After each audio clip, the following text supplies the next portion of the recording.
let's start there. What got you into playing violin? Certainly. So I did not come from a musical family or anything of that nature. How it happened was my oldest sister, she was in her high school's orchestra, and being the youngest of three to a single mom, I was dragged to all of the concerts. And I'm originally from Atlanta, born and raised. And so we were in Nashville and they were performing Aaron Copland's Hoedown. And I loved that it was written by an American composer, so it had a lot of that Americana, a little bit bluegrass influence in it. And I was like, okay, this is cool. And there's also like a little violin solo inside of it. Hmm. And I was like, huh, okay, I like this. I don't know. I felt like there was like something about it. And coincidentally, that same day, we went to like a dinner and a show. And the entertainer for that evening was this dude that was like singing and playing the fiddle. It wasn't violin, it was the fiddle. And I was like, this is the nail on the coffin. I got to know what this is about. And just so happened the next year, kids were able to choose if they wanted to join band, orchestra, or chorus. And I was like, I got to play violin. I gotta do it. I don't know why. Something's calling me to do it.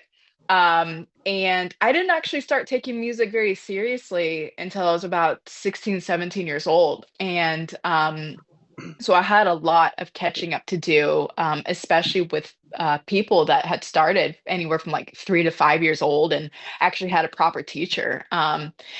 And so I went to classical music school for classical violin performance. But I realized about, I would say 10 years ago, I noticed that I like listening to classical music, but I don't like playing it. And I was absolutely miserable. Just I had no friends. I was not a good person to be around, to be quite frank. And it dawned on me that I love music, always have. Even when I was a kid, I would noodle around on pianos and pretend I was like Madonna or something. Um, so it wasn't that music was not going to be a part of my life. I realized that it was more so pop and rock music. I went through my Spotify playlist and I was like, man, I feel more with, what's on the radio, and just like I feel that much more than say a classical piece, and that's totally fine. And I realized if people like Lindsay, to cellos, black violin, if all these people could have successful careers in playing alternative music, I don't even know what to call it. If they can be successful, I can too. Hmm. So it's been a very interesting journey. So yeah. When did you kind of feel like you were taking it to the next level? Um, what Could you be more specific about next level? Um, let's say like when you knew this is what you want to do, like as your career, Mm, and just going from I love playing music to I want to do music. absolutely. Well, I knew that when I was a senior in high school, if I wanted to actually be now this was still the classical musician mindset. If I wanted to have a career in classical music, I had to have my chops up, and had to make sure that I was able to be at the same level as my peers. And folks in the classical music industry, they are very talented, many hours of practice and lots of repertoire under their belt. So I had to, like I said before, I had to catch up with them. And I used to practice anywhere from 6 to 8 hours a day. And it was hard. It was very hard, catching up with my peers, and just having very lofty goals for myself. But I guess what the moment that I decided, taking it to that higher level, like I said, was when I decided to do the quote unquote alternative violin thing. And that's when I realized, okay, um, if I don't want to be called for classical gigs anymore, which is totally fine, how can I market myself? How can I get paid at the end of the day? How can I do what makes me happy successfully. And I realized around this time, I was still a student and actually just got my, I call it my airport gig, essentially playing at the Atlanta airport. And I'm very, very grateful for that gig because I quickly learned customer service and how to actually interact with people. And especially people at an airport, they're not having a good time. Some people, they don't even speak English, so they don't know where they're going, especially Atlanta Airport. I don't know if you've ever been there, but it's like a maze. Mhm. After learning how to properly communicate people on a professional level, and kind of see eye to eye with clients and peers, and whatnot, I realized, okay, so not only do you have to play really good, but you also have to be a really good human being. So, Yeah, for sure. Uh, yeah. how did the Atlanta airport gig come along? Yeah, so the person I like to think of him as like my boss per se.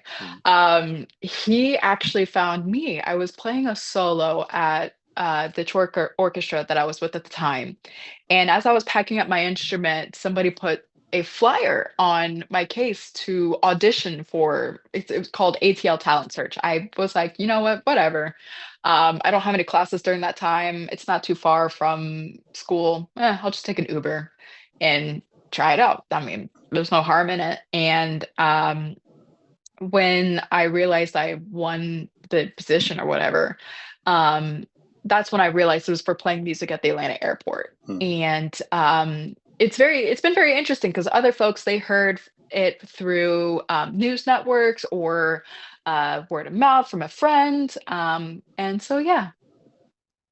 It's like I'm from LA originally, and I lived in Las Vegas forever. So I'm used to seeing street performers and all that all the Hmm. time. Which you don't even have to have like a permit for, that you just show up and start doing whatever you want to do. Um, Yeah, so an airport gig is a little different. I think it that's is. cool. And of course, you get to see people from all over the world, which is also a unique situation. And is that? I mean, I know that you do other things as well. Do you? Is that a full time thing that you're doing?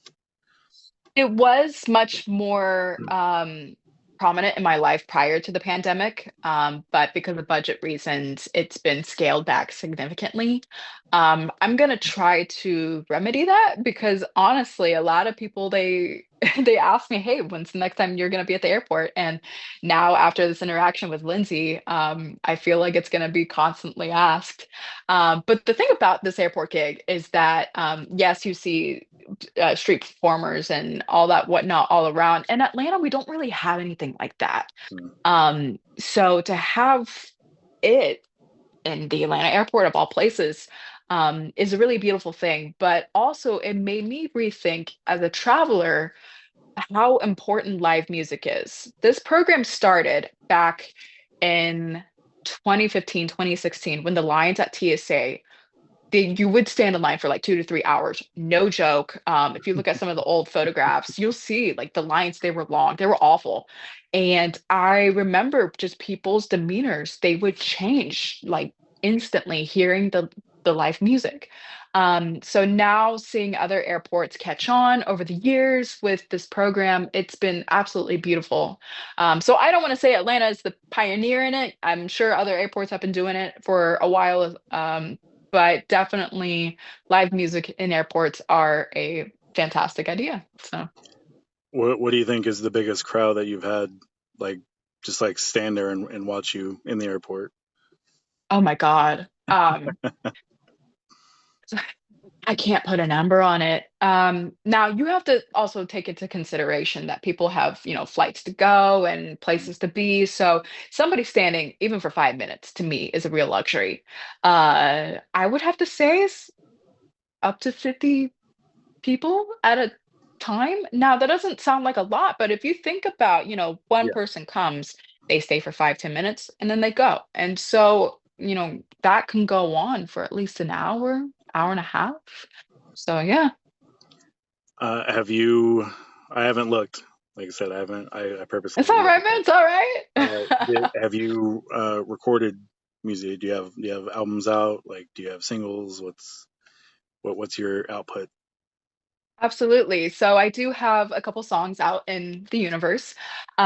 In 2018, 2019, I released a self produced EP.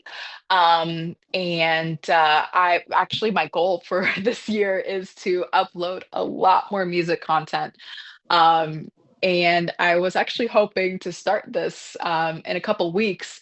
But I guess not. We're gonna start it this week with the new year. My goal is to upload at least one cover per week on iTunes, Spotify, Apple Music, and then one original per month. Okay, Um, so definitely, I'm one of those people that likes to push themselves and their goals and ambitions, and so it's a very lofty ambition for myself, but I believe I can do it. so the songs, is this stuff that you have already recorded, or is it stuff that you're going to record now, or both? Mhm. I mean, I Uh, assume both, but Yeah, so I mean, I do have recorded stuff right now on iTunes, Spotify, etc. hmm. But as I said, my goal is to just have more out there. So yeah.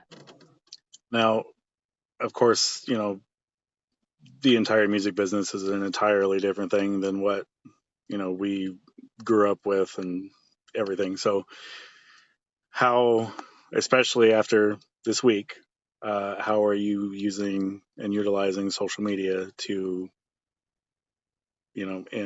enhance what you're doing? Yeah, absolutely. Well, I'm gonna be quite honest. Back when YouTube first came out in God, like 2007, 2008. Yeah, 2007. Actually somebody recorded me and they uploaded it and I got made fun of in my school's orchestra. Yeah, it was insane and I didn't know because at the time I had dial-up. So if I wanted to watch it, it was not going to happen.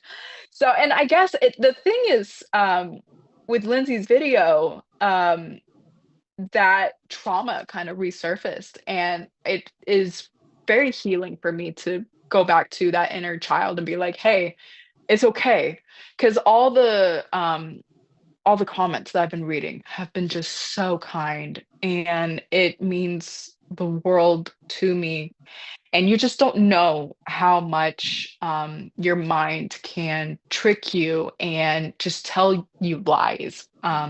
You think you can, but do you really believe you can? So, absolutely. I love also that people are wanting more. So I believe I'm going to utilize. I've already there's a couple of requests, and I see what a couple other folks are posting and how creative they are, and just get ideas from them. Um, and I've also started DJing recently, so I want to do more kind of violin, house music mashups and stuff like that. I think it'd be fun. Absolutely. No, that sounds incredible. Uh, Thank you. so obviously, in the video, um, we see your reaction to when you realize that it's Lindsay. Um, what happened immediately after? Because the video kind of cuts off after she shows everything. So, what was it Yeah. like? Well, when she came up to me, I was used to people, standing around applauding. So, but when she came up, that's when definitely I was shocked. Because people don't come up, they come up to say, hey, that was awesome. Here's $5, something like that. But celebrities, no celebrity had ever come up to me before. Now I'll go up to celebrities, Right. but to have somebody come to me, that was a huge honor. But also somebody like Lindsey Sterling, just saying you sound great. It just I was shaking. I was literally shaking. When we asked for a photo, like it's blurry because I was shaking so much. And we talked about because a little bit prior to her coming up to me, I was playing Thunderstruck, AC/DC, and we were talking about the song. She said that she thought about learning it, and we talked about how my version for violin is in a different key than the record key. And I told her that honestly, Ice Storm, her song Ice Storm is harder than Thunderstruck. Mhm. So That's this is the kind of stuff that you always kind of wish for, dream about. You don't really expect, but I think that's the benefit of being in the airport. Like I said, you don't know who you're going to see because people are always on tour and traveling for meetings and stuff like that. So mhm. I mean, chances of you meeting other musicians is always very high. But something very specific like that, where it's someone who I'm sure you idolize, is in the same field that you're in, like Yeah. instrumentally, and then the fact that you were just happen to be playing one of her arrangements or whatever, like that's what's even more ironic about it and cool, because I'm sure she would have came up to you anyway, most likely, just been like, hello, Well, you I mean, you never know. One time, you may not know this violinist. Her name is Anne Sophie Mutter, and I saw her walking at the Atlanta airport. Now, I was just setting up, so she didn't hear me play yet, but like I had my sign out. And she looked intrigued, but she and her travel companion kept walking. know. And I realized I had forgotten a cable, so I had to run to my car. And I figured, you know what? YOLO. Let's go find her. Let's get a photo and you know, say thank you Mhm. for being who you are. Because she's a big inspiration for me. So I go up to her and ask her for a photo. And at first she's a little hesitant because she didn't have any makeup on or anything like that. And I remind her that it's for myself, it's not for social media. And she says, okay. So I hand my phone to her travel companion. We take the photo. And when we're done, I, again say, thank you. You're amazing. Just thank you. And she turns to her travel companion and she says, he's great as well. And I pat her on the arm. I'm like, oh, yeah, I'm sure he's great. And later that day, I get to my car and I go on social media and I go to her Instagram and I realize it was John Williams. Mhm. I said, oh, yeah, I'm sure he's great to John Williams' face. So, really, you never know who you're gonna see. So, Well, it makes for a good story. That's all we can do is have experiences and tell them. So, absolutely. um, for the people that have been following you over the years, and for the Mhm. people that have blown you up a little bit the last few days, what do you say to them? I just have to say that I'm so unbelievably grateful. Um, I am speechless, honestly. The reception has just been beautiful, and I really am just so grateful. Phenomenal. Yeah, absolutely. Absolutely phenomenal. I, like many others, I hope, are looking forward to everything that you are about to do and in the coming years. So, whether that's putting a huge band together and going on tour all over the world and kicking ass and making albums and touring with Lindsay, who knows, uh, Yeah, I would love for that. whatever it may be, look forward to it. And I definitely appreciate you taking the time to have a chat and, Yeah. you Well, know, I appreciate you just going on the profile and saying, hey, why not? yeah, why Crazier not? things have happened? I've had a few of those experiences where I was just like, you know what, why not? And it ends up being some of my best, you know, uh, Yeah. creative memories and stuff. So absolutely, um, I will send you the links to everything when I'm done editing and all that stuff. Probably Hmm. be tomorrow morning, and yeah, I like I said, I look forward to everything and chat again one day. Absolutely. I know that you had a busy weekend. I did see that your schedule was kind of crazy. So Yeah. like, you just got done It's playing like what, an hour ago? Like, a little bit. Let's see. So I'm in the process of officially moving out my apartment into my boyfriend's apartment. And then I have a New Year's Eve wedding. And then literally the very next day, we're flying to Berlin to celebrate my birthday. And I was not even anticipating bringing my violin to Berlin, but I guess I am. Probably gonna record some Rammstein or something like that. So, mhm. fun fact, that was my very first concert. Yeah. Dude, okay, so I have not gone. I am a huge Rammstein fan. Okay, but like I have decided next time I have an opportunity, we are going to be like right next to the computer so that we can get to the foyer zone. I don't want my eyebrows. I want everything to be on fire. So yeah. Oh, they're so you haven't seen them yet?